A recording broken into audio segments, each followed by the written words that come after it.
Hi, Eliza. How are you? Good. How are you, Juliet? Great, great. I'm so excited that this movie is finally coming out, American in Austen. How does it feel knowing that everyone is going to see what you've been working on? It's always exciting. Yeah, it's always a little bit daunting because, the filming part's like so fun because it's almost like a secret. You're just sort of making something in secret and there's like no expectations yet. So obviously, yeah, I hope people like it, but it's also fun to sort of have it out there and for people to hopefully fall in love with these characters. Absolutely. And it's crazy to see that Hallmark is honoring Jane Austen and all of her work for the month of February. Were you a fan of her work before booking this role? Yeah, of course. I mean, I grew up like watching, my mum definitely loved Jane Austen as well. So I grew up watching, we had like Emma, with the ITV did a version with Kate Beckinsale that I remember watching all the time when I was younger, and Sense and Sensibility and Pride and Prejudice. And yeah, it's just it's a huge cultural part of English literature as well. So, yeah, I feel like it's definitely sort of drilled into us from a young age. And the women in those stories are so interesting and complicated. And, I think there's a reason that people keep adapting Jane Austen again and again because there's a sort of timelessness to sort of these women.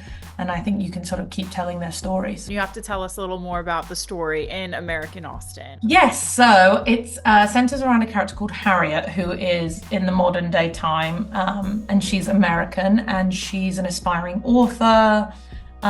She has a wonderful boyfriend called Ethan, but she's she's very stubborn and she's a little bit chaotic, and she's funny and she's kind, but she kind of keeps getting in her own way, really, in her own relationship, and she's sort of getting in her own way of her writing. And I think she has such expectations of where she should be in her life and who she should be with and what that should feel like.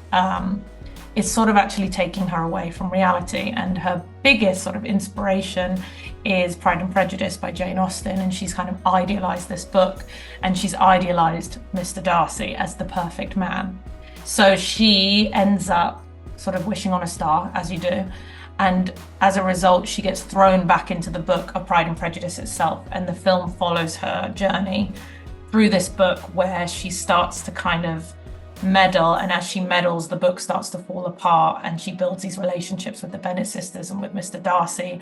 And she sort of goes on a journey with her relationship with herself, but also fundamentally, how does she not mess this book up and put these people back where they should be and hopefully get back to her real life. Totally. And I feel like people can relate to the storyline one way or another, because everyone thinks that there's something better on the other side, but sometimes that's not always the case. Can you maybe touch a little bit on that message and what people could take away from the film?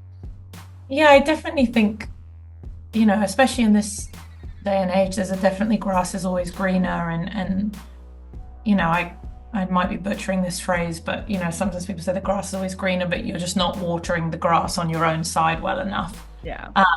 And I think that can definitely be true. And especially with love and relationships, I think you can build up a tick list of, a man or a woman has to tick all of these things and be this perfect partner.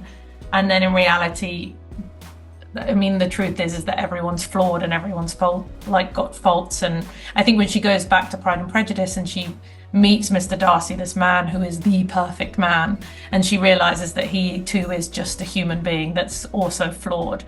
It's kind of the best lesson that she could learn.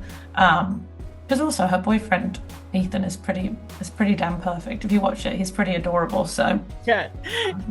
so yeah, I think she had a good thing going already.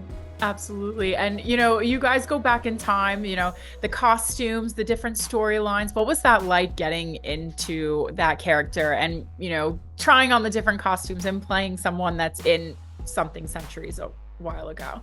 Oh, it's so fun. And I think the costumes in this film, like we were all blown away when we did our costume fittings, and they got the costumes from Angels in London. They're really authentic Regency costumes. And that was so exciting for us that they were going, so authentic and so real, and that they'd taken the sort of that era so seriously. And then, we got to the costume fittings were just so fun. We tried on hundreds of dresses, and I think I have like 20 costume changes in the film. So I got to wear so many different types of Regency dresses, and yeah, it was so much fun. And the balls were so fun, like learning all the dances and I think we didn't laugh more than the days that we had to learn all the dances, and it was like all of the cast, which was so fun. So we all got in this sort of like felt like we were being schooled by a ballet teacher, and that was like our first real sort of bonding, was us learning how to do these dances when half of us couldn't dance very well, so it was perfect. Would you say those are some of your favorite memories from filming, or is there anything else that maybe you could touch on? Well, I think the ball stuff was so fun because it was all the cast. I think every single person was there in the balls, especially in the Neverfield ball that was at the end. We were all there together, so that was so fun. And then I honestly really loved a lot of the small scenes that are like in the bedrooms with just Harriet and Jane and Elizabeth. Like those were some of my favorite scenes to film. I love those two actresses so much. They're wonderful, and I think there's so many big moments in it with horses and carriages and balls, and then you kind of need that breath of fresh air of those smaller moments of those relationships between those three women, where sometimes those are my sort of favorite ones to do.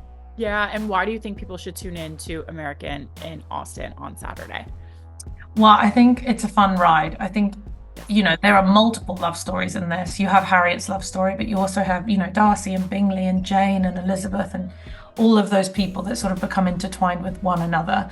And also it's a lot of comedy between how the modern day is getting sort of mashed up through Harriet and, and how these poor people in the Regency area just do not understand who this strange woman is that's come barefoot and doesn't know how to speak properly and doesn't know how to eat soup properly. And so I think a lot of that's fun, like watching someone, in the modern times and in the wrong era.